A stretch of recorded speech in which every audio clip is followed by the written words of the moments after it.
And welcome back, everybody, to another episode of Bubba Bat Flip, episode 47. After a week off, we are back.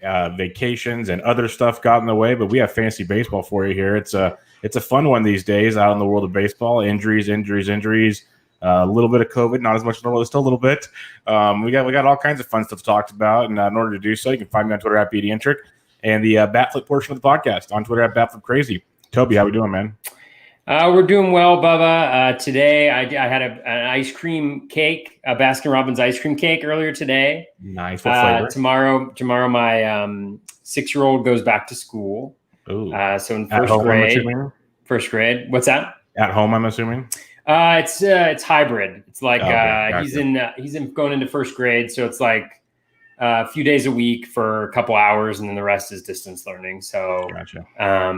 So we celebrated his kindergarten graduation, I guess, since we didn't really get to do that before, with a Baskin-Robbins ice cream cake, which is pretty much the best way you can, best part of anybody's day. And I also have my new Padres hat on, which I'm rocking.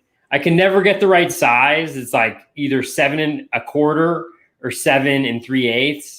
And like sometimes they're a little big, sometimes they're a little small, like depending. So We'll see. But I'm jazzed to be repping the San Diego Padres. But outside of that, everything is going pretty well. How about you?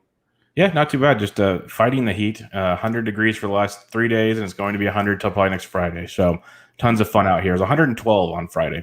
That was so much fun. So much fun. So we don't have an air conditioner because we don't need one here ever until now. So it's really fun, really fun with a little 5.5-week-old and all this heat. So good times around the Intricate household. But other than that, we can't complain. We're healthy. We're having a good time. Baseball's on. So let's talk about baseball. We're going to do kind of recent news notes, how we can give what advice we can give for your fantasy teams. There's a lot of questions involved here, and we're not going to hit on all of it. There's a lot of prospect call-ups. I didn't really put that on the list. Some of them will be on the FAAB talk we talk about and whatnot, but there's a ton of things to speculate on, and we're just going to kind of focus more on the injuries, how we can potentially, like the replacements, they have value, stuff along those lines. And we'll start in Colorado because I know it was a few weeks ago we were talking about Jairo Diaz as the guy, and because, Wade Davis was not the guy. Well, Diaz had another rocky outing today, and Carlos Estevez came in and finished it. But then he also had a line drive off his hand, has to get an X-ray on his right hand, so he might be out. But moral of the story, Bud Black came out and flat out said he's kind of basically had enough, and we're going to go by committee around here, which is never fun for fantasy purposes to begin with. But what I want to ask you, Toby, because if it's a committee, I usually already stay away from Colorado to begin with. I know you've invested in Davis and Jairo and stuff. With a committee involved, where are you heading on this one? Well, Bubba, does anybody really want to trust what I have to say after being in on Wade Davis, Jairo Diaz? Well, does it matter what I say? If they look at your overall standings, I'm pretty sure they're cool. Well, thank you for that. I'm glad that I can always point to that with all my bad decisions and just be like, they say flags fly forever. Well, your flag's like trying to go up the pole right now. So you're trying to fly it. For sure. The thing is, Diaz is a little bit surprising to me. I really liked him. He's actually pitched really well for the Rockies the last little bit. I mean, not exceptional because it's so hard to do that for the Rockies, but all the skills were there, but he just hasn't been able to throw strikes. I mean, I think 3 walks today. So that's tough. For me, the guy I invested in was Daniel Bard. I got him in a couple places. I think had one $67 bid that I got him in one of my main events. I had a couple others. He's pitched really well. I think one thing that Black might like about him, I think there's a few things. Organizationally, he's already 35, right? So he's older. They don't really have to worry about, boosting up his value. He's obviously been a really good story. He's been the best pitcher in that bullpen, I think, pretty clearly. And I think the thing that'll stand out the most is that 0% walk rate. He has yet to walk a batter in 9 innings. And that, I think, is one thing that both Davis and Diaz struggled with in that spot. Obviously, Estevez, he may be able to get the job, but because of that, because he got the X-rays, I don't know what the situation is there.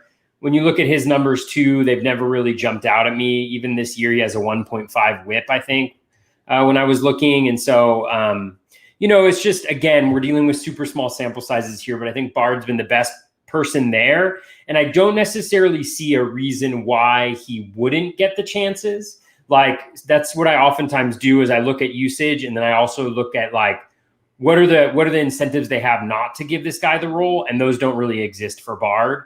So Bard is really the only guy that I'm investing in that bullpen. And again, I got him in a couple places. So that I think would be my bet. I think that the lack of walks right now is a really big boost for him. And, you know, his ERA isn't terrific, but when you look at like the fact that he's got a 393 BABIP against and this, 66.7% strand rate. So he's been unlucky as well and still pitched relatively well. So for me, that bodes well for him. So that's why I'm going. I'm putting all my eggs within the Colorado basket with Daniel Bard. I'll see you in a couple weeks when we try to decide who else is going to be successful in the Rockies bullpen, right? Yeah, it's wild. It's wild. And it's crazy because their starters, like Marquez had a little rocky outing on Saturday, but overall he's been pitching great even in his other Coors start. Sensatello's pitched pretty well. Freeland's pitching well. So they've had some guys really get it done in the starting rotation, which is surprising. But Bard's been great. Like you mentioned, all the stats you mentioned there with the strikeout rates, the no walks. And it's going to be awesome because Bud Black kind of didn't point to him, but said he'll kind of get the next chance, it looks like. So that's a big one there. He's still going to do the committee, he says, but you never know. Bard, has a couple good outings. It's his. You know how that goes. But it'll be a great story to see because this is the guy that hadn't pitched since 2013. He's been battling injury after injury after injury. Most thought he'd never pitch again. Now here he is just looking amazing for the Rockies. So that'd be one of those, they'll make a Disney movie of it in like 20 years. So that's pretty fun stuff there with Daniel Bard. The next thing I want to mention is not on the outline, but more news came out about a half hour ago, and I saw it on Quick Pitch while you were talking. So I just wanted to bring it to everyone's attention. Is Tommy Pham, he missed some games over the weekend with some like numbness in his hand and some other issues. He played today, but got pulled in the game with more numbness in his hand, and they're saying he's going to have to go see a doctor tomorrow. So Tommy Pham, yes. That's why I wanted to bring it up because the latest I saw in Roto World was about a half hour or so ago that said he's going to have to go see a specialist or a doctor on Monday. So keep that in mind, folks. I'm speechless, Bubba. I know. I didn't know if my internet broke. Bubba, you want to know something? I had a Baskin-Robbins ice cream cake earlier today, and I was on a high. And now you're telling me that Tommy Pham, the guy who's got like 80% of my stolen bases in every single league I have, is seeing a specialist. Yeah. No, I mean, that's, the thing about Pham is the risk was always there, right? Mm-hmm. Like we know he's had arm issues. He had that UCL that kind of held up the deal from the Rays. And so that I think might be the concern. I don't know enough about, I'm not a doctor. I'm just a fantasy baseball podcaster. But I wonder if there's something connected there. Which is really sad. I mean, Pham is he's a fun guy. He's a competitor. He's a fun guy to watch play. I love his attitude. I love his Twitter presence. I'm sure that will still be great. So hopefully it's nothing major. They say, wow, our comments are full of key information. You guys rock. Casey Pete 3 says, looking at his wrist. So we'll see. That sounds like an IL stint to me, which again is sad, but as Simon Raquel points out here, maybe it's Edward Olivares time. That's what I was going to ask you because he saw some time a couple weeks ago when there's other injuries, and they loved him in the minors. He's got a little bit of power and some speed. I know he was a FAAB target a few weeks back, but I didn't know if he only hit 188 when he had his chances during that few week span. No steals, one homer. Even in Coors, he had a run there. Didn't do much. He's striking out over 41% of the time so far. So not a glaring endorsement to the kid that played really, really well in the minors. Last year in Double-A, 18 homers, 35 steals. The year before that, 12 and 21. He's basically been a double-digit homer and steal guy for the last 3 years. So the talent might be there. He just might be having a tough transition. He hasn't played since Double-A. So this is his first. Never no AAA. Skipped it all. Here he is. I'm not saying run out and get him, but if it's a serious thing, you might see some Olivares regular playing time. Does that interest you at all? Yeah, for sure. I think a lot of sharp people were in on him even heading into the year as kind of a guy who might see some time with all of the shipping out of outfielders that the Padres did. So I think that's a really good shout. I think he could have a lot of value. He's obviously going to bat, I think, towards the end of the lineup. But we know that some guys can produce that value. It obviously inhibits them a little bit, but and that lineup I think has been playing a little bit over their head. I think that's one thing that we need to keep in mind is like we're still dealing with really small sample sizes, and so some teams you still got to look at who the players are that are composing that team to figure out whether you believe exactly in what's happening or not. Yeah, I mean, I think he's worth a shot, and yeah. All right, let's talk Franmil Reyes because it was a topic of conversation the last few days for me because the Franmil's been unleashed. Going into today's action, over the last 8 games, was hitting 483 with 2 homers, 2 doubles, only striking out 18% of the time while walking 12%, which I find to be a big win when it comes to Franmil Reyes. He's not like chasing things like crazy. So that's a plus. He's hitting everything hard as you'd expect. He hit 2 more home runs on Sunday to keep things going. And then he got hit on the hand and left the game.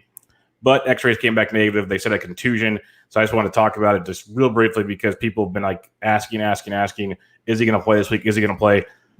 I would expect him to play. Maybe he misses a game or 2. So if you just keep an eye out on Monday's news. But if it's just a contusion, it just depends on how much swelling he has overnight. And if it's not a lot of swelling, he'll be playing pretty quickly. Any thoughts on Mr. Franmil Reyes? No, I don't think so. I mean, I think one thing that's really key to do at this point in the season, right, is again, we're still dealing with super small samples. It doesn't feel that way. I don't know about you, but it feels like we've been playing for like months. It's just like we're all exhausted. Prepping for 6 months, it feels like we've been playing for quite a while. Yes, you're right. It's crazy. So it feels like a long time, but for Franmil, he's got 77 plate appearances, I think, and so I think it's a really good time to just kind of review some of the underlying metrics to see where he might be at, right? So. He's hitting 292, which is awesome. He's also has a 375 BABIP, which is way above what his career average is. When you look at his profile, and I'm not trying to be a downer here, I'm just kind of trying to point out and then process-wise thinking about what to expect. His ground ball rate is actually up 12%, 13% this year. Fly ball down 7%. Hard hit rate is there. Obviously, a lot of the contact metrics are the same. So he looks pretty much like the same guy to me, but he's hitting a few more ground balls this year. So I think from an injury perspective, I mean, what you said makes a ton of sense about the contusion, but just from a value perspective, I think that's one thing is we're going to have guys and they're going to go on runs. And depending on when they're going on runs, I think we always kind of get in our sense that this is something that's going to continue, but always look at that filter. I'm always thinking about who the competition that they're playing against are as well. Because especially in a shortened season like this, it's very difficult to predict. What's that? Is it the Central doesn't stink to play against? So it doesn't stink to play against. Yeah, for sure. Especially being on the Indians, right? It's like all the other pitching staffs. So that's obviously something he's got going for him. But I think just, I mean, it's really hard to predict when these things are going to start and end. But looking at competition and things like that are great. So I see Franmil as like pretty much the same guy that we all thought heading into the season. Hopefully that ground ball rate gets down here in the next little bit, and we start to see potentially even more home runs. Maybe that's part of what's happening right here is just a little bit of positive regression in that ground ball rate. So we'll see. Okay, I'm gonna throw some curveballs at us because these guys are being awesome in the chat section. So those that I don't want to answer any Nats questions about stolen bases. Okay. Those that are listening to the podcast later at a different time, we do stream this live on YouTube and Periscope and all that good stuff. So if you come and join us, we'll answer your questions in between our other stuff. So Rinaldi, a very frequent question giver to the show, we're going to ask this question, Toby, because I'm curious of it as well. What are you guys doing with Eaton, Robles steals from the Nats? Because, Turner isn't stealing bases. None of these guys aren't. And we all love them for steals. Eaton's starting to hit the ball a little bit. Robles hasn't done a ton. Turner's hitting the ball a lot now. He's hitting with power. Like, he's getting on and doing his thing. He's just not stealing bags. The Nats offense kind of opened up over the weekend. I'm not panicking yet because there's still so much time in theory. Like you said, I feel like we've been playing forever. Like any one of those guys, especially Robles, he could have a 4 weeks, like a 4-steal week, and next thing you know, you're back at it. So what are you doing with these Nats guys? Because I think you drafted them for a reason. They're not like on dire straits, so I can't give up on them just yet. Yeah, I mean, I was having a great time heading into this podcast, and now all these topics are being broached that are very personal to me. No, I mean, I think you got to look in the totality of the player, right? I mean, with a guy like Robles, it's painful. I have him in a bunch of places. I've been a big proponent of his, and the value is based on stolen bases, right? We were, the stolen bases give the home runs value. The stolen bases give the batting average value. They give, the overall, like, he's nothing without that, right? He's just a regular guy. And I think that's a really difficult predicament to be in. But it's also like when you built your team, yes, you should have diversified stolen bases, but you didn't predict that he was going to have 0 stolen bases, right? Like, I think he was projected for like 12 or something like that, most projection systems. So, okay, he has a bad season, maybe it's 6, or something like that. So the 0 is super painful. But I think it's what you said, right? You drafted him on your team with that in mind. They're going into a really nice stretch of games here. I mean, this week, I think, what do they have? They have Baltimore, and then let me just get it right in front of me just so I'm not lying to people. Oh, they have Atlanta, which is a really good stolen team to steal against. They have Miami, which is a pretty good team to steal against. So I think generally, and then after that, they have like the Phillies that are great to steal against, and the Red Sox that are great to steal against, and the Phillies that are great to steal against, and the Braves that are great to steal against, and the Rays that are great to steal against. So I think it's going to come here, and you're just hoping that that it isn't anything. And the thing about Robles too is, like, I think he's hitting 275 now. He's had a little bit of a run. So the thing is, let's be patient. Like, he needs to go on a run and get those stolen bases. If you're in a shallower league, I'm seeing somebody dropped him in a 12-team league. You may be able to compensate for that. In a 15-team league, like, it's really hard. Yeah. And so you really just got to stick with them and hope that they turn it around. And maybe let me ask you a question. So let's have fun, because some of these guys are on the waiver wire right now. Like, I picked him up in deeper leagues, but I saw in other leagues I was doing FAAB. He's still available. How about a guy like Victor Reyes or Victor Robles? Yeah. Victor Reyes, who's stealing for the Tigers right now, but we know Robles' talent's probably better for sure, but he's not doing it where Reyes is right now. Yeah, absolutely. Well, I think that's one of the things where it's like so difficult because you have all this draft capital invested, but that would be a situation where I'd play the matchups. Is like I would take a look at the schedule, and Fast is telling me that he's still being platooned maybe. So he's been playing almost every day. He's playing. Okay, now I got Bubba saying he's been playing almost every day. So I've got a lot of things going on here. But I think for me, like, this is where I think you can get out the most value by really playing matchups, right? So, like, right now, I know that the Nationals are playing the Braves, and Robles should theoretically be in the lineup every day. That's a matchup that I want because I know the Braves are really bad at holding runners. At least that's the bias I have in my head. So I want him in there. Whereas I think the Tigers are playing the White Sox this week, and they've got 4 games versus the Nats 3 to start out the week. But I think you'd want to do the analysis. And I don't think the White Sox are that easy to steal against with Grandal back there. And I don't think they have kind of like they're not known for that, where a lot of the NL East teams are. So, in this particular instance, I might play Robles in this situation. If it was a different matchup, then I might go Reyes as well, because he is stealing. And that's where a lot of Robles' value is coming from, in addition to the power, right? Is we don't think of him as being powerful, but 14 home runs over the course of a full season, with his exit velocity potential, I think is something that Reyes doesn't necessarily have. So that's kind of how I would approach that particular question, but I think it's a good one. And I think that's really how we have to be trying to maximize the value in our rosters. I think one of the challenging things about this year is there's been so many injuries and so many changes in the lineup and so many canceled games. It's almost like it's hard to do that. It's hard to kind of trust that. It's more just trying to get enough healthy guys and enough guys who are playing in your lineups, which takes away, I think, a little bit of that edge of playing matchups. Because at this point, it's just like kind of like a war of attrition, Yeah, and that's something we've seen. Like you mentioned, the missed games and stuff. People can't just look at stats for the season, because there's a lot of teams. Like if you look at the Cardinals stats, that's going to be a lot of fun. And there's other teams that are, like the Marlins, they're playing some good ball right now, but they've missed a lot of time. I think some of the starting pitchers have 2 starts. Like you really can't use those when you go back and look at things. But let's do a couple of rapid fires here. Joe, this was a while back. Joe G14 asks Daniel Bard, who we were talking about a second ago with the Rockies, or Sergio Romo. And the question for Sergio is because he has a couple steals or saves this year, and he got one today because Taylor Rogers pitched the 8th and Romo pitched the 9th. And I actually put bids in on Romo last week for this reason, because we saw it last year with Baldelli. He flat out said he'll put Rogers in the most important moments. We saw a lot of 6-out saves for Rogers,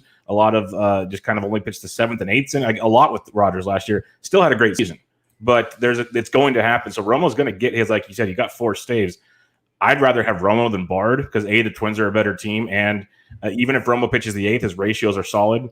What about you? Yeah, it's a great question. He has three saves, actually, not 4, like I thought now. So I think that for me, whatever I think in my mind, in my bids, I had Bard higher. I had Bard, I think, at $67. I think I had Romo at 25. I picked up Romo a bunch of different places as well, in places where I needed to speculate for saves. I think he's a really good guy to have kind of in your lineup for when you like the matchups a lot. Romo's obviously started off the season super well. He's also got a .077 BABIP, so I think these are the types of things where it's like with Romo, I'm like, he's great to have in there because I do think on any given week, I mean, right now he's averaging a save a week, which is not nothing. And so, so I think it depends on like whether you need that steady stream of saves where maybe doing the speculation on Bard and getting a full set of saves is worth it, versus Romo, where you're just trying to kind of piece it together. Maybe you already have 2 closers and this is your 3rd closer in like a 9-pitcher league, something like that. So I think that's how I would kind of frame it. But my bids were higher for Bard. So I'll say that I'd rather have Bard. I do think Romo is valuable to have in there. My only concern with him is I think he's a guy who one of these days is going to get shelled pretty good. Because while I think he's good, and he's always been able to maintain it, he's not the Sergio Romo we knew, with the Giants. Like he's always been kind of solid, not spectacular. And I think right now, just some of the underlying metrics for me point a little bit towards, some regression, but, I think they're pretty similar. They're similar enough. Yankee fan 0203 or 0223 asks Ross Detweiler or for a speculative ad. And the question here is a Bummer going down and Colombe's closing great. There's no questions what he's doing. It's fine there. They DFA'd Kelvin Herrera a while back. So Detweiler seems like he's the next man up. He hasn't given up a run all year, but only 7 strikeouts and 10 innings pitched. If I'm taking a speculative ad on a reliever, I want either wins. You better be in a saves and holds league or strikeouts. Like I want the strikeouts to help me with my ratios and all that stuff. He's not striking guys out, so you're hoping he comes in and becomes a closer with not elite strikeout stuff. I'm going to pass on Detweiler. Do you have any interest in Ross Detweiler? Oh, he's saying Detweiler might start. No, I don't really have any interest in Detweiler. I mean, just look at his career, right? Like he's never had an ERA. He's even worse as a starter. He should stay in the bullpen. Yeah, I mean, if you look at his ERA, like his lowest ERA, which is not a good metric, is 4.50, and he only threw 6 innings. So he's been at like in the 6s. If my memory is serving me correctly, like from his repertoire, like what I'm looking for is a guy who brings a lot of velocity or who has a repertoire that allows him to strike out a lot of guys if he's going to be in regardless of the situation. And I don't really think that he has the pitch mix to necessarily do that. And so what may be interesting is the fact that he has pitched well out of the bullpen. But remember, he's going to lose velocity. When he moves from the bullpen to the rotation. And so you'd expect, like his sinker is up about 0.5 mile per hour from last year. You'd expect that to go down, if he were to move from the bullpen to the rotation. Then you're also thinking if he's in the bullpen, he's got to get worked up to even get to 5 innings. So I think there's a lot better speculative ads from my perspective, unless you're in a super deep, like AL only where anybody who breathes is valuable. In which case, why not? But for me, like he just doesn't necessarily have what I would be looking for from a guy who could succeed or be something like even relevant. Yeah, no, that's kind of where I'm at. He's never really been a guy that jumps off the page as a pitcher that's had that fantasy relevance for me, especially not striking guys out. Just cross them off the list. I say that all the time for pitchers that I'm targeting. Another question here from where was I just reading it? There's so many questions here. This keeps flying. Oh, Yankee fan also had this one. Are you scared about Yelich's ground ball percentage? And I'm going to say it's up to 53.5% this year after 43 last year. But prior to last year, it was 51.8, 55.4. That 51.8 year, he still, last time I checked, he hit 36 home runs, stole 22 bags, hit 326. So is it ideal? No. Is it going to scare me off of Christian Yelich? No. If you look at his X stats and everything, he's hitting .194 on the year. His X batting average 251. His actual Bacon's 507. Like, they're all down from what we've seen the last couple of years, but they're still very, very strong. Like 45.5% or 46.5% hard hit rates, like the lowest he's had since 2017. And it's still a very, very good hard hit rate. So it's so early out the gate here. There's been tons of great articles written about hittings behind pitching. And then this past weekend, we kind of saw hitting come back. But I kind of take that with a grain of salt because there's like 2 good pitchers on most staffs and then just garbage. So there's going to be a bunch of bad days. I'm not going to worry about Christian Yelich's ground ball rate. Are you going to worry about Christian Yelich's ground ball rate? No, not really. I don't pay a ton of attention this early on. Like, I know I mentioned Franmil Reyes earlier about how his ground ball rate was up, but like batted balls, it takes a little while to become a little bit more reliable. Just because, like, if you think about it, if there's 77 plate appearances, Christian Yelich is, what is he striking out in 31% of them already? And he's walking in like 12% of them. So he's essentially only put in play like maybe 40 balls in play or something like that this year. So it's just a very small sample size that we're dealing with. So I'm less worried about that. I mean, I think it's pretty clear that he was struggling at the beginning of the year. Just a lot of hitters are behind, especially a lot of elite hitters so far this year have been really behind on where they usually are. And again, like using super small sample sizes here. But like, if you look at his contact rate, it's way down for the year. But in the last 5, it's back up to where it normally is, actually higher, than it normally is. And so I think that's a pretty good indication that he's starting to see the ball a little bit better. And so what I would anticipate is, that with that improvement in contact, we're also going to see that ground ball rate come down a little bit. It may be that it doesn't go back down as far as it, as low as it got last year, but it'll go down. And so I think one of the key things with Yelich too is that he doesn't need a ton of fly balls to be a power hitter, because he's one of those guys that just has elite. When he hits the ball in the air, he just absolutely destroys it. And so I wouldn't be too worried about him. I think he's going to be in good shape. Okay, I'll get to some more listener questions in a minute, but you said you were having a great day and it just got kind of pooped on earlier. Mine just got pooped on pretty good. Bubba Shet, who I was already put on the 10-day IL because of a knee issue. What is it? The breaking news, a source in Buffalo says the injury to Bubba Shet is worse than expected. The right knee sprain. It's still a sprain, but it's pretty bad apparently. Could keep the young shortstop out until at least mid-September. So I don't know if that means any rehab till mid-September, but that's the season basically. Like, this is going to be just – it sucks because he was starting to absolutely destroy things. He was doing what I wanted him to do that everyone said I was crazy for thinking about doing. Like, it was there. And I said it, Bubba. I said you were crazy. Yes. For doing it. Well, that is a total bummer. I mean, he has looked sharp. And so that's really disappointing. I'm sorry, man. I just wanted to bring it up because I just saw it. I was looking at listener questions that were on the Twitter, and I'm like, oh no. It was the first thing that popped up. Scott Jenstead was crying and for good reason, because he said it's like the 7th injury to his team and he's pretty much done. So I feel him. Yeah. Circular Carpet asked, and this is a fun question because Rob So mentioned on Twitter about like the double headers now with the 7-inning double headers. It's basically a game and a half worth of at bats a day. So if you want to say at bats are king, which is what I kind of think about in this small sample, obviously that's be good at bats, but at bats are king. Do you attack these guys? And so Circular_Carpet asked, with all the double hitters the Cards are going to have, should we be targeting more Cardinal players for their at bats going forward?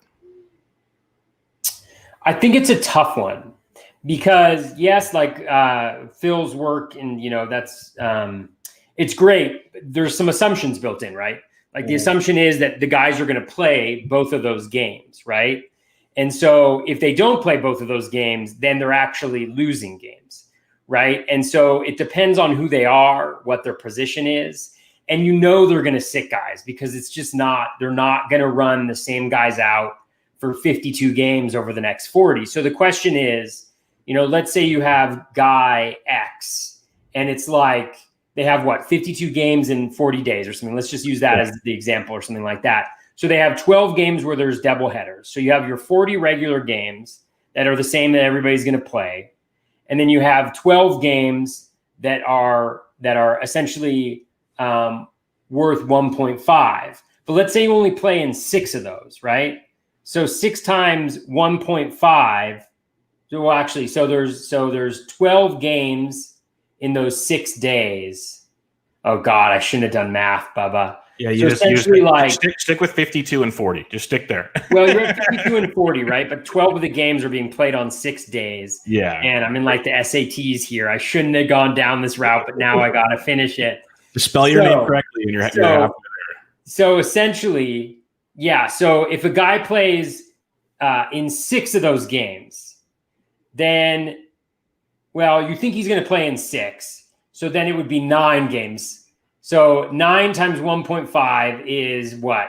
Like, I give up. It's 9. It's 9 games. Thank you, guys. What would I do without the commenters? It's 9 games. Essentially, they're playing 9 games. So they're playing 49 games instead of 52 games. You know, and so I think just using that math, yes, it's probably a boon, but like, don't just assume like that Dexter Fowler is valuable because he has those extra games, right? I guess that's what I'm trying to say is like a lot of the guys who are valuable on that team are probably already owned. And so a guy like Tyler O'Neill, yes, absolutely. I tweeted about him last week. He seems like he's making some changes, very small sample size, but it seems like those actually started at the end of last year or in the last time he was in the majors. So those are some good examples. However many games it is, I don't know the math. Phil's smarter than I am. I need people to do it for me. He's a robot. You know, just realize that, somebody's saying it's 13.5 games. I don't know. All right. I'm just a guy. I'm just a guy with a fantasy baseball podcast. And he's like first in the overall school. Chuck donates. I'm not first in the overall. That's not true. It's not true. There are people ahead of me. For now. Chuck donates, says, good evening, gents. Well, good evening to you as well. Would you stream this week? Solak, Grichuk, Reddick, Chris Taylor. Who would you stream this week? Grichuk, Reddick, Chris Taylor, and Nick Solak. That's a good one.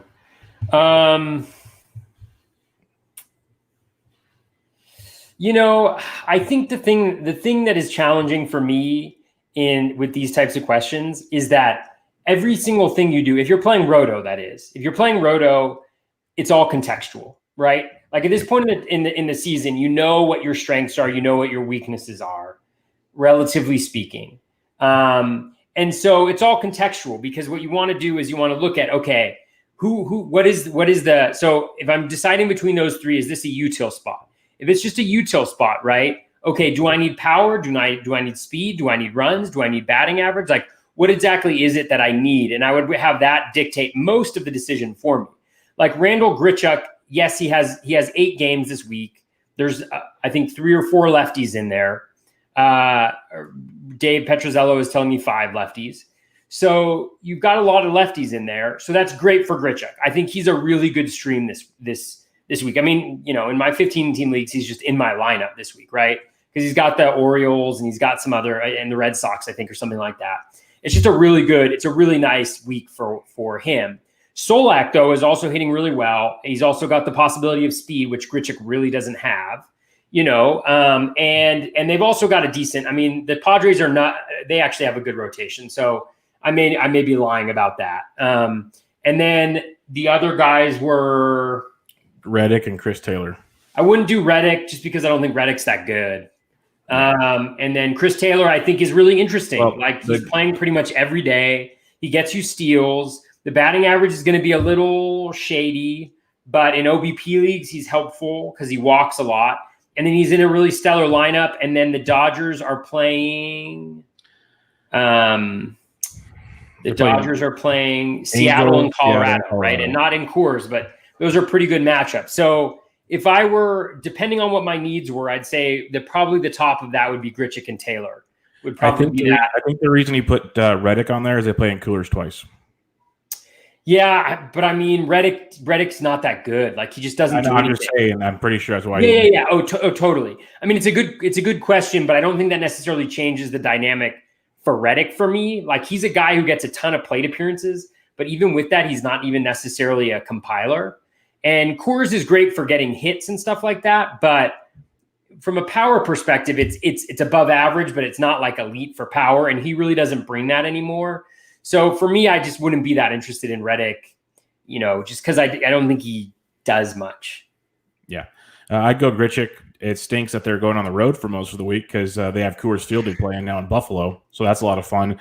But I think Grichuk's going to play. He's pretty much already playing regularly. But with the Shet injury, we could see Gurriel going back to like shortstop, and you can get a lot more Grichuk time. So that could be fun as well. So I like Grichuk in that situation. Solak's not bad, but I'd go with Grichuk for sure. Samsky NYC asked Robbie Grossman, do you believe? I believe. I've talked about him every single day on my daily show because he just he fills the stat sheets. He's not like a world beater, but if you look at the FAAB results this week, he went in a lot of leagues because he's starting to produce pretty regularly in a very good Oakland offense. I'm a believer in Robbie Grossman. He's playing every day, but do you believe in Robbie Grossman, Toby? Because he's finally doing it right now. Yeah, I mean, everything looks relatively legit. I mean, he's got a really great approach. He's got the stolen bases. Yeah, I mean, I thought for some reason I had in my mind that he was a lefty only, but I guess he's switch hitter. He's switch hitter. Is he playing every day? Yep, pretty much every single day. And he's hitting like 6th or 7th, and he's producing every single. Like if he's not getting hits, he's walking like twice in scoring. He's stealing bags here and there. He just stuffs the stat sheet, like does something every day. Well, kudos to people who picked him up this week because I was somewhere else. I was in the redwoods, literally in the redwoods of Northern California, while all this was happening, and so I missed that. But yeah, I mean, he's just got a really solid approach. I think you spelled that out. Like he gets on base. He's an Oakland kind of guy, right? He's like kind of a Moneyball kind of character. So. I'm going to go back to the outline for a second to help answer this next question for Simon Raquel. I wanted to mention Jacob deGrom on Sunday. He played catch. Good for him. I don't know if he had a catch, played catch, threw the ball around. I don't know. But he played catch, they said. But they said it went well, which was good. And they're hoping he could rejoin the rotation at the end of the week. Now, that doesn't make me feel warm and fuzzy that he's back. I know it's Jacob deGrom. If he starts, you want Jacob deGrom out there. But in a weekly league, like we talked about this like a couple weeks ago at Strasburg, and he pitched a couple innings and made another start. We'll get to him later. That's not good. But are you going to roll the dice with deGrom? Because I got it up right here. Like if he's going to play at the end of the week, they're playing the Yankees. Yeah. So are you going to roll the dice with deGrom? It's contextual. Because like a good example, I have a main event team where my first 2 starters were deGrom and Strasburger. Yeah, Strasburger. I think I just called him Strasburger, which is actually kind of a cool name for him. That works for me. Sorry about that, Steven. I just gave you a new nickname. Yeah. But I'm going to put that in my emojis. In my emojis when I put it out on Twitter, it's going to be Strasburger. Strasburger. Not to be confused with Box. I was about to say, you got a burger thing. Burger. I need to find what Strauss is like Levi Strauss. Levi Strauss. Levi Strauss. The Strauss. There you go. I'm going to do Jeans Burger. Jeans Burger. So I think that it's all contextual. So in that league, I'm starting him because I'm down in Ks. And to be honest with you, there's nobody on my roster. I don't feel good enough about my starting rotation that, and I read a note earlier about how they were maybe try to line him up to go against the Yankees just because that's a big series, for them. And so that just kind of lines up for me. So in that league, I would, if I had reasonable guys to go instead of him, I would probably go in a different direction. But remember, yes, the Yankees are hitting really well, but again, remember who's in their lineup and who's not. They're not going to be the same Yankee lineup, and deGrom is deGrom, I think, regardless of the lineup. It does not matter like where he is, he's in the lineup for me because of that fastball, and he's just so good. So I think I probably would lean towards having him in there because I do think that him throwing on Sunday, kind of lines him up to go Friday, Saturday, something like that. So I think that the stars are kind of aligning on that. But if I had a decent option to put in for him instead, then I would probably not do it. But again, like in that particular league, I'm down in Ks. I'm not going to make up Ks by streaming, whoever from the waiver wire, right? It's just not going to happen. So, yeah. All right. Let's go to some more questions here. Yancey. Yeah. Bellinger, Acuna, Trey, and Lindor all off the slow starts. Alonso, he just lists them off. Yep. It's fun. It's fun. It's really good stuff there. Let's go to another part of this. Just a roll to Chapman coming back on Monday. Britton got another save. I think he's got 6 or 7 saves now. Like, he's been ridiculous. Whoever paid FAAB for him might be the best FAAB buy so far this season. Out of all the goofy FAAB buys, he's paid off. You're probably starting Chapman. That's a dumb question, but what do you think they're going to do there? Because I think they slow play Chapman back in there. He might get a save here and there, but I think Britton still gets some. Yeah, I mean, I think Chapman is going to be the guy when he's back. I think they'll have him in there. It seems like they've taken their time with him. Like he's been back for over a week, right? Throwing, I think. He's been throwing. He's ramped up and ready to go. There's activating him on Monday. Yeah, he's fine. Yeah, I think he's going to go back. I think he goes back in there. I'm not a huge Zach Britton guy necessarily. He's kind of in the right place at the right time. Let me just review here real quickly. Yeah, I mean, he's been fine. 158 BABIP, not really striking guys out, 7.4% K- walk rate, throwing a lot of balls. So he's been kind of making it by stranding a lot of runners, which isn't necessarily something that he's going to be doing that he hasn't done in the past. But I think Chapman is Chapman, and I think when he's back, he'll be there. I think they wouldn't, if they had any concerns, I don't think they would have, because of how well they're doing. I don't think it made sense to bring him back unless he was kind of ready to dive right in.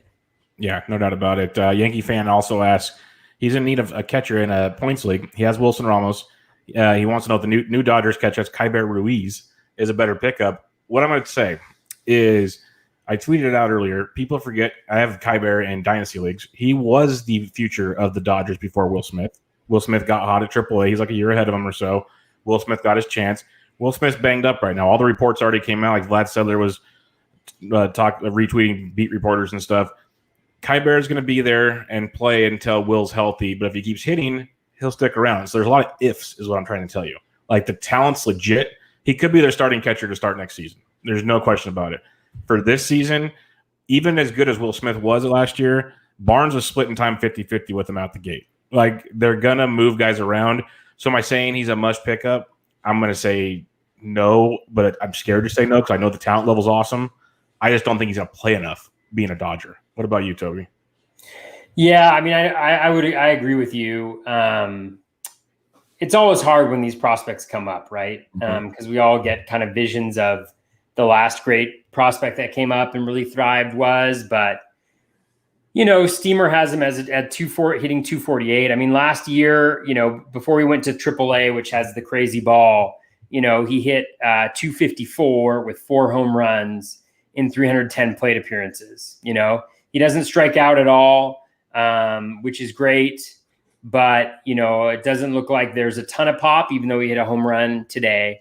But with a lot of these questions, I mean, I also think that it's hard because I don't spend as much time looking at prospects as maybe I should. So we have great people in the industry, like James Anderson, like folks over at Prospects Live. There's just a ton of folks who are more knowledgeable on this type of thing. So I would lean towards reaching out to them, but just based on what I see, like, I just think it's, I think, maybe you hit gold, but I don't see it. Yeah, it's tricky. It's very, very tricky. Didn't help that he went deep in his first at bat. So that didn't help at all. But the hype is real. We'll see. I can't wait to see if he has a semi-good week this week, what he goes for in NFBC leagues next week. That'll be a lot of fun. I'm gonna cherry pick the notes now, but this one needs to be discussed. Kirby Yates, he struggled this year. We knew there was issues. He left injured, had an MRI. He has bones chips in his elbow. That doesn't speak well. Emilia Pagan hasn't pitched the greatest. Pomeranz has been awesome. I'm on team Pomeranz here. At the same time, I wouldn't be shocked if it's kind of a lefty-righty thing. What are you doing with the Padres closer situation? Pomeranz all the way, man. Yep. Even today, I mean, Pagan was in. He blew the lead. He gave up Garrett Richards' win. Threw it out the window by giving up a 3-run home run. He was coming in the 8th, right? Yep. So I think it's been pretty clear, like when Yates isn't there, it's Pomeranz's job. Pomeranz he's dominating everybody. He's been dominating everybody now for about a full season. So I put in a $307 bid in one of my online championships for Pomeranz because he was on the wire there. So I'm 100% on team Pomeranz. I think, it's pretty clear that Yates has struggled. And so a lot of his struggles could be very much explained by arm issues. And so I don't think this is going to be a short-term thing. Maybe it will be, but I think Pomeranz is a dominant reliever, and I think he'll be the closer there. Yeah, I've been wanting shares of Pomeranz even before this, just for the ratios and everything. I've been a fan of that all season. He's been great, and it's paid off. And he's not available in many leagues I'm in, so I'm glad you got a piece of him this weekend because I'm not around.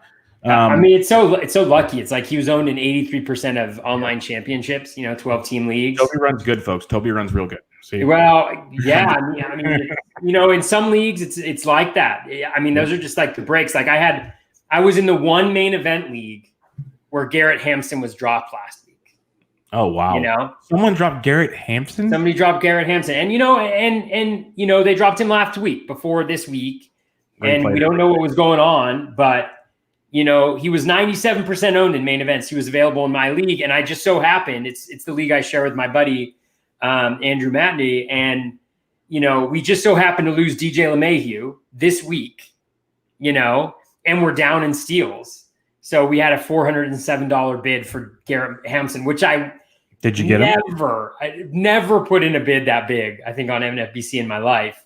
And we got it. So it's just, those are like those are the breaks, that can sometimes go your way and alternatively, like, don't go your way, right? Where the closer who you can put a big bid on was actually picked up last week by somebody who's much smarter than you, So those are just the way that it kind of rolls. Yeah, no doubt about it. So Rinaldi asks a question, would you be okay dropping Victor Caratini for Sean Murphy in a shallow 12-teamer? That's tricky. I know we're both Caratini guys. Murphy, I like the profile. He's starting to hit a little bit right now, so I could see the enjoyment factor there. I think I still want Caratini, though. What about you, Toby? Yeah, I was having this debate during FAAB period because I have Caratini in a couple spots. And I was just trying to think. I was like, man, 2 runs, 4 RBIs, 0 home runs. Like, it's just painful to see that on your team. But I think the key that you got to look at is you got to look at plate appearances. You got to look at bats. And the guy, he has close to 50 plate appearances.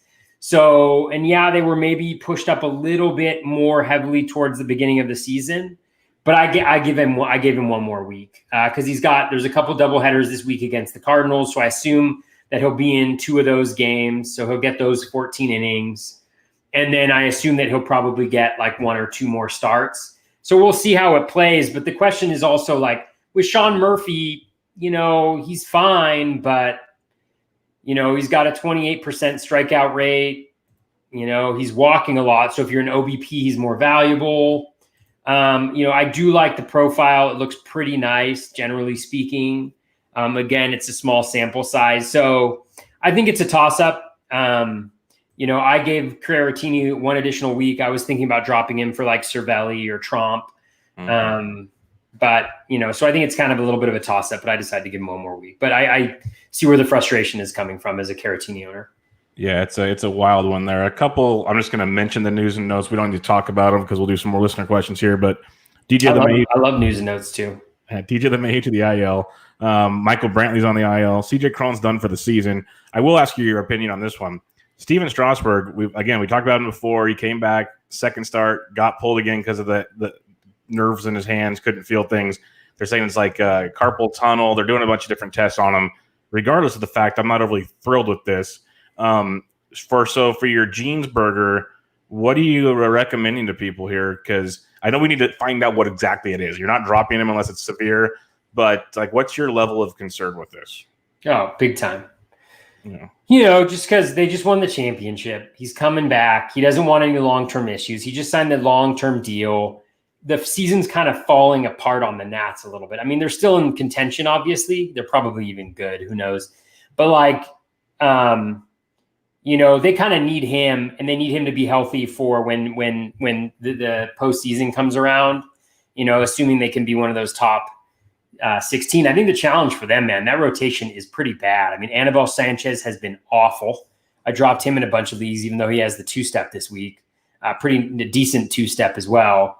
Voth has been bad. I mean, yes, the surface numbers are fine, but he looks awful. I was big into him, but man, he cannot strike a guy out. He can't get anybody out. He's got a super low BABIP, even though he's given up a ton of hard contact. It's just recipe for disaster there for me. And again, you guys can always turn it around. Sanchez struggled early last year. So anyways, that's a roundabout saying I think we find out what happens to Strasburg, but I don't have any grand expectations. And it's killer because I have that main event with DeGrom and Strasburg, and then I have a high stakes league where my first 2 picks were Verlander and Strasburg. And my pick after that was Greinke, which is great, but Greinke doesn't get Ks, and that's why I got Verlander and Strasburg. And so I'm like second to last in Ks, and the rest of my team is pretty good, but I don't know if I'm going to be able to overcome it. We'll see. Giancarlo Stanton, he's back to the IL. Aaron Judge is on the IL, but Aaron Judge actually came out today. He's fine. He just wanted a few days off. They put him on the IL. He'll be back at the end of the week. He's taking batting practice tomorrow, so don't panic there, folks. He's going to be back.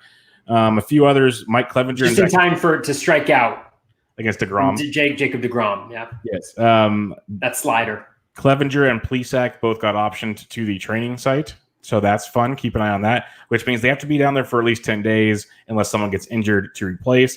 So there's a good chance you get no Clevenger again this week. So have fun with that. You break the rules, the Indians are going to make you pay. They deserve 100. Oh, yeah. I mean, Clevenger deserves 100% of it, and Plesac deserves 200. Yeah, if anybody wants to hate Zach Plesac, go look at his video. Moron. Just moron. Sean Doolittle, the IL, just locks up Hudson safes and more. Marlins, like Alcantara, Rojas, Cooper, all those guys that had COVID, they're supposed to be getting activated early this week. They've been training. They're supposed to be coming back sometime this week. Looks like Craig Mish is saying early this week. So keep an eye on them if you have them. Hopefully we get news maybe tomorrow if you're on a weekly league. If Alcantara comes back, he's ready to go. That's a guy you're going to want to throw. So just keep that in mind, an eye on that. The Reds, we know it takes days sometimes for people to test positive when this stuff happens. But right now there's no positive tests, so they're following the protocol. They have an off day on Monday, then they're at the Royals, and then they got St. Louis for 4. So keep an eye on that. You might just want to sit your Reds, but it's tough when you got Castellanos and a few others. So keep them in mind. Other than that, I got more listener questions if you're ready for them. Yeah, I mean, the one thing on the Reds, I mean, the incubation period is 2 to 14 days, and the median time is 4 to 5 days, and so I imagine they'll probably cancel the first series of the weekend.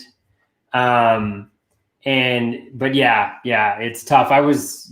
It's a challenging situation. Let's hope everybody's ends up healthy and it works out like it has in most other teams, and there's no serious complications. So, well, the fun debate on Twitter this evening was the CDC guidelines have changed a little bit, and they said if someone testing positive but has not been showing symptoms for 10 days, they're allowed to be around people again, because you can test positive for up to 3 to 4 months and not have symptoms and not be contagious. So like they've done it in golf. For if you tested positive after your period, they make you come back and you play they call it a COVID group. You have to do that for like 2 tournaments, and then you're fine even if you test positive, and no issues have happened there. I know golf's not baseball. I get it, but it's worked. It's worked. And this has come out, of course, Twitter, the way Twitter is, people blew up like this is stupid, but it's from the CDC. Like it's the people that are giving us the regulations. Totally. It's how the Reds might get to play sooner if all these, because they missed 3 or 4 days already. If they miss this Royal Series by the weekend, you're closed in on 7 to 10 days. So they might get through. Yeah, CDC got. I mean, it's it's 10 days and 24 hours without symptoms, I think now, at least in California. I know that that's what they're doing at the California Department of Public Health. So, and those are scientists and doctors who are making those determinations. And so that's not Rob Manfred making a proclamation. This is actual science. Totally. Yeah. And my understanding is that's just the way that viruses kind of work and reproduce. So, that's fine. That's what we should be doing, is following science. Yes. So that's good there. Some more listener questions. I like this one from the Crab Shack. This is a fun one because Dom Smith has been on a tear for at least a week or close to a week. Dom Smith or Mark Hanna the rest of the year. This is a fun one. I'm a big Mark Hanna fan. He had a home run over the weekend against the Giants. He's kind of been slow and steady, not really lighting the world on fire, where Dom Smith he's hitting cleanup. He's getting the job done. I'm leaning Dom Smith there just because I'd rather hit in the East over the West also. But I'm going Dom Smith. What say you, Toby? For me, this is a tough one. This is a tough one for me. I'm probably going to go with Kana, just because I think he plays every day. Is Smith playing against lefties? He's been playing every day right now, yes. He has. Okay. Once Johannes left the team, he's been playing every day. Oh, man. This is tough.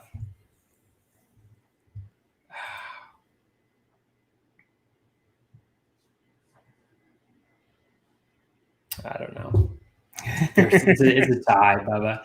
It's a tie. It's a tie. I mean, Smith looks great. Don't get me wrong. I have trouble saying no to Kana because he is doing everything. Like his O swing is like 18%. He swings at no pitches outside the zone. His contact rate is league average. His hard hit rate is through the roof as well, right? He hits a few more ground balls. I think that's where Dom Smith has improved this year. I think his ground ball rate's around 34%.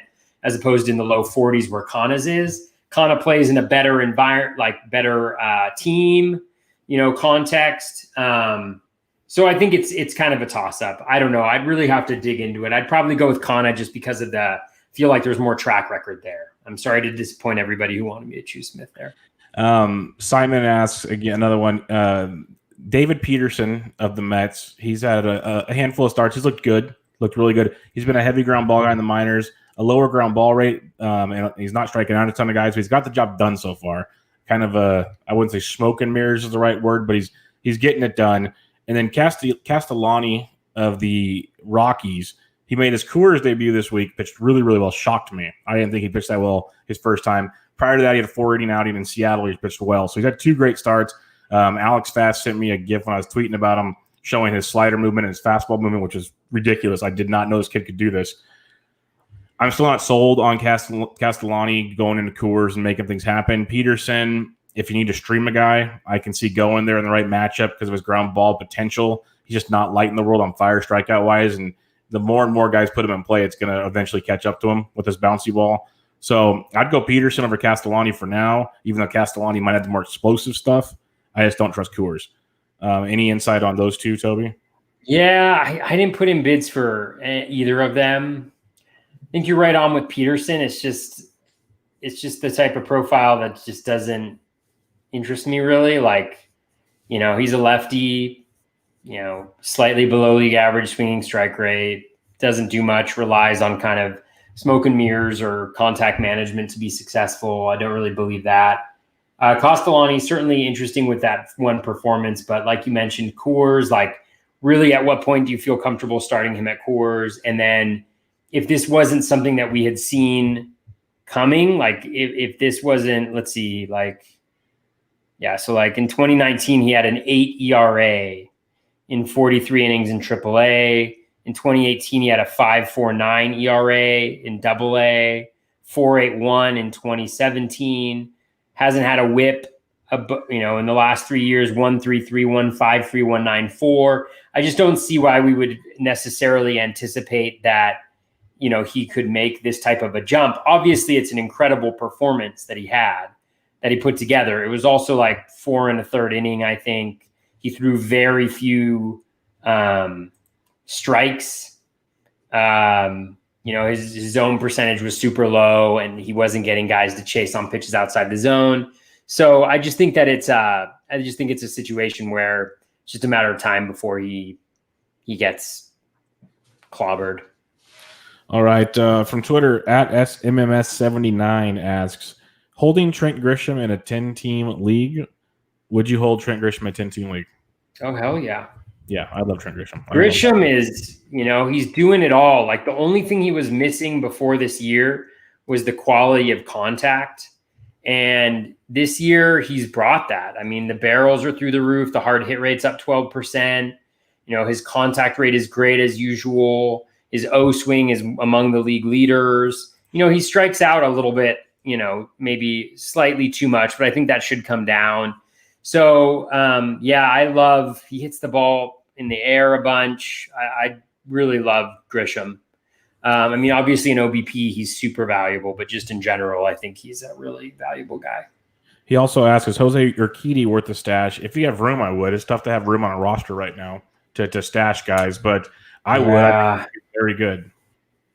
Yeah, that's the tough thing with Urquidy. And I saw a note that earlier this week he was only up to 25 pitches, and they're still debating the role. So I once again go through the questions of like, okay, so I'm stashing him not for a week, probably not for 2 weeks, maybe for 3 weeks, before he comes back, if he's going to be a starter. And then if he's not in the starter, is he in the bullpen? And if he's in the bullpen, do I even want him?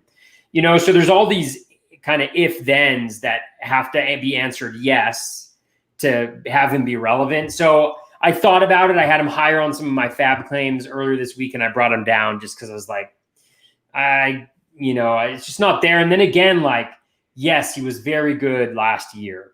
But again, if we're dealing with not only just the 60-game season, but if he's only going to start 5 or 6 games, are we really sure that he's going to pitch well? Like, is he that good? Like, do we know what his velocity is? Do we know he's bringing everything that he had last year? We've seen a lot of guys who have had like kind of minor injuries and have come back and they're not quite there. Velo's down a little bit and they get hammered. So I just don't think he's worth it at this point. Yeah, it's very, very tough with him. I like him going into the year, but if he's not playing, it's tough to do. Dave Petrozello, I did it right that time, I think. Dave Petrozello. You did. That was great. He asks, he's looking for pitching in his 15-team league. So he picked up guys like Alex Young, Kevin Gossman, Daniel Ponce de Leon this week. I like the Gossman pickup, especially in SF. He was the guy I wanted the most out of the big three, I guess you could say there. We saw him strike out the world over the weekend. There's a lot of Ponce de Leon hype. Andy Young, I'm not in love with, but I've seen people that are. Do you like the 3 guys he picked up this week? Yes. So I think the challenge with Gossman is that he's going to get the Angels this week, which is great. And then he's going to have the Dodgers. And then I think he has a game at Coors. So in 2 of his next 3. So I didn't put in big bids because I was like, I'm probably not going to start him in 2 of his next 3 starts. But he has looked very good. And so I think that's a great pickup. I mean, he was at the top of any of pitchers that were available in 15-team leagues for me. I love Alex Young. I don't love him this week. He's a lefty. And he has a ton of good pitches that work. I was super into him early in the draft season. And so he just kind of throws the kitchen sink at you, and he's got a lot of good pitches. A fastball just isn't one of them. I think he's got a cutter that's actually pretty effective. But he goes up against the A's, and I don't think I'd feel comfortable starting him this week against the A's just because there's such a heavy right-handed squad. I'd be worried about that. However, I was going after him pretty hard this week. I think I got him in 1 or 2 places for the following week, because if he stays in the rotation, which is an if, then he's going to have a Colorado at home and then Giants at home double tap next week. And that, I think, is about as nice of a double tap as you can 2-start week that you can have. And I think he can get Ks. I don't think you're going to see volume. I think you're hoping for 5 to 6 innings from the guy. But I think he can be very good. I really like that pickup. And Ponce de Leon, yes, I also liked him. I put in some bids, but I didn't get him because I just wasn't going to go over the moon with him. My concern always with him is control. He walks a ton of guys. But it seems like his velo's up a little bit, and he's added some new pitches this year just based on the one start that I've seen. So he's definitely a guy who had a lot of hype from a lot of smart people this offseason. And so I could see where he could do well. So I think of the 15-team leagues where starting pitchers are available, I think those are about the 3 best that you could do. Yeah. All right, Joe G from Twitter. He actually asked a question in the chat earlier, but from Twitter, he asks Aaron Hicks or Grichuk, and a 6x6 roto. And we talked about Grichuk earlier. For me, I'm a huge Aaron Hicks fan. I love Aaron Hicks. He's been a massive disappointment right now. He's really getting off to a slow start. If you look at his StatCast page, he's actually not doing like his X stats point to better things. He's hitting the ball harder than he hit in any time in his career. Barrel rate's down. So there's a lot of question marks there with Hicks. They moved him to leadoff tonight. Maybe that'll help get him going. I don't know. The talent level's there for Hicks. He's just not doing it. He's on a great offense. I take Grichuk right now. We talked about it earlier. He's got 8 games this week. I think 5 lefties, as they pointed out in the chat earlier. I'd go with Grichuk, but it's tough because I could see Hicks just going off too. Yeah, I think it's tough. I would probably go with, again, like all of these things for me, like when they're this close, they're so contextual. It's like, what are you good in? What are you not good in? Where do you need improvement in? If it was in a vacuum, I'd probably lean Hicks just because that 6th category, the OPS, I mean, they're both not going to help you in batting average. Hicks will probably help you more in runs, though, because he gets on base more. He's in a better lineup, especially not that Bichette really impacts Grichuk that much. Grichuk is really like a power and RBI guy, right? And so in those 6 categories, he's helping you in maybe 2, So I'd probably lean with Hicks in that particular situation. Yeah. All right. We kind of answered this already, but if you have a quick answer for him, Big Friendly Giant asks, Franmil Reyes won't stay hot forever. What are some trends you look for that might be predictive of another cold streak? Opponents. I mean, I think the challenging thing is about these things, right, is it's very hard to predict when somebody's going to go off. And I think the best indicator of when that's going to happen is the opposition, right? Like, I'm assuming Franmil mashes lefties, but if you see a week where he's going to have a bunch of lefties, then that would be great. If he has some tough pitching matchups, which, like if he's playing the Reds and, he's going up against Gray and Bauer and Castillo or something like that, then I'd be afraid. But I think that's why with a guy like Franmil, you have him in the lineup all the time, is because the assumption is, and I hate using the stock market as an example, but it's kind of like, I can't remember what it is, but like in the 10 biggest days of the stock market, like that's where you have huge gains. Is there are days, and you cannot predict when they are, but when the stock market goes up a ton, right? And so the reason why you don't, generally speaking, again, and I don't know the stock market very well, but the reason why you just have things in there for the long haul, or that's one of the major strategies with like a retirement fund, is because you're in it for the long haul. And over the course of the full season, the peaks and the valleys are going to outweigh each other and are going to kind of smoothen out to the true talent level, right?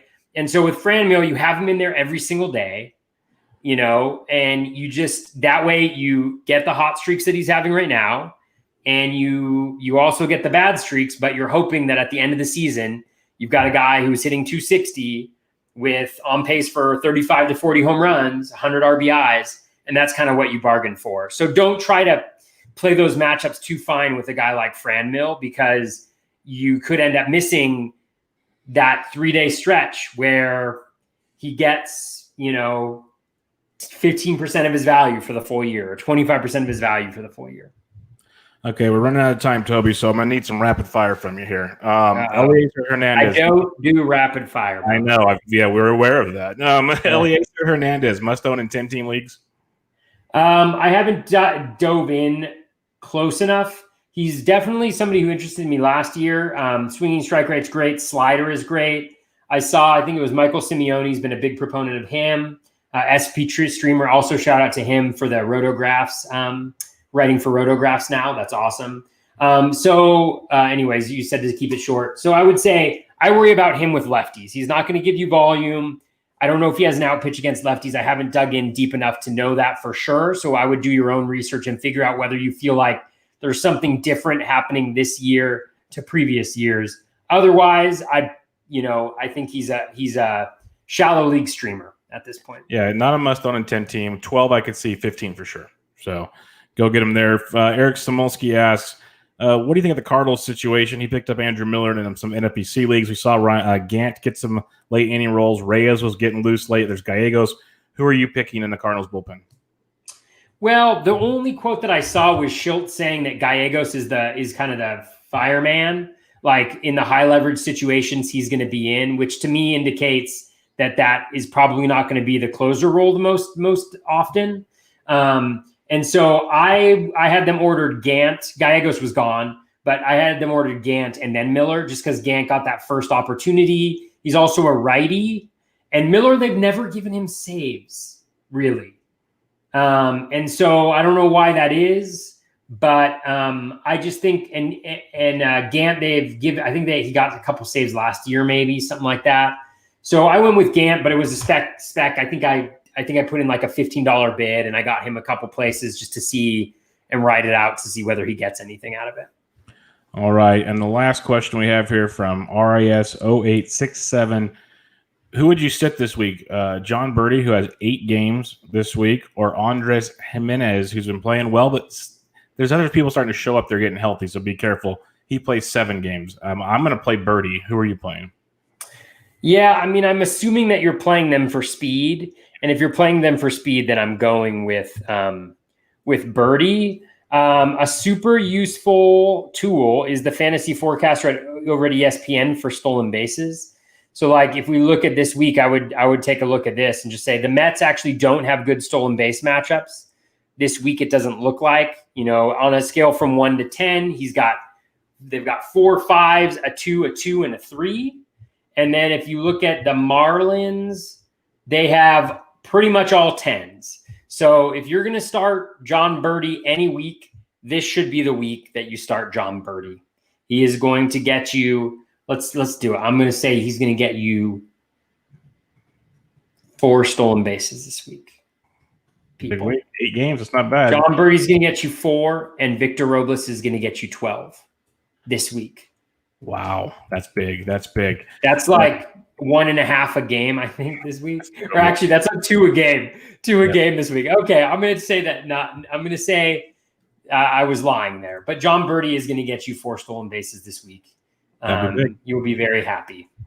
That'd be big. It's very And doable. Victor Robles will get his first stolen base against the Braves in the first 3 games of the season. You heard it here first. Him and Trey Turner go steal some bags. It'll happen. Oh, man, it's going to be insane. The amount of stolen bags that are going to be happening this week in the NL East is going to be nuts, dude. You guys have not – I can't even compare it to anything you've ever seen before. That's good stuff. He can't compare it, so we're good. There you go. Incomparable. That's what that means. Outstanding. We have smorgasbord of steals. So you can thanks for listening, everybody. Thanks for joining us in the live chat. That was a lot of fun. Hopefully we do it again. We'll see you guys in here next week. That'll be great as well. Parting thoughts for the week, Toby. No, I mean, we're nearing like the midway point, I think, at some time soon here. Just remember, I think we're starting to get into the phase of the season where hopefully you're in competition.